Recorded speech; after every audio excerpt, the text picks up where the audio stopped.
now know what killed a 2-month-old baby who died after a day at daycare earlier this summer. Yeah, today the medical examiner's office says Di'Yanni Griffin died of pneumonia. 5 on your side investigator Scott Knoll live for us in the newsroom with more. Scott. You may remember Di'Yanni's mother told us she picked her daughter up from daycare to take her to the doctor. Instead, that's when she says she found her daughter not breathing.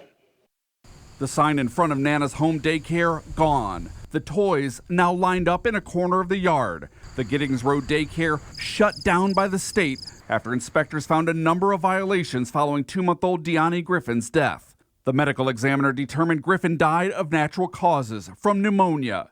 In June, the daycare's owner, Danielle Townsend, told us the little girl was sick for more than a week before her death and that she urged the infant's mother to take her to the doctor. Today, in a statement, the lawyer representing Griffin's mother denied that, saying in the days leading up to and the morning of her death, Di'Yanni was in apparent good health with no fever or breathing problems and eating normally. But by that afternoon, Townsend says her sister, who was watching the little girl, noticed Di'Yanni breathing fast.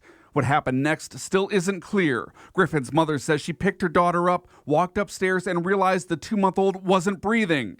Townsend, who admits she wasn't there at the time, insisted the baby was breathing when she left. In June, daycare inspectors wrote, quote, "It was determined that the child did die while in the family care home."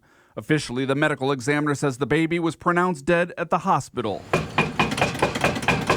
Today, Townsend repeatedly told us she didn't want to talk and suggested we talk to Di'Yanni's mother. The mother's lawyer said the family is relieved by these preliminary indications that Di'Yanni did not die from an intentional act of daycare staff, but added it's still too early to know whether her death was attributable to a failure to act on the part of the daycare. That lawyer also said it's an emotional time for Griffin's mother and that she's not ready to publicly speak yet. Reporting live in the newsroom, I'm 5 on your side investigator Scott Knoll.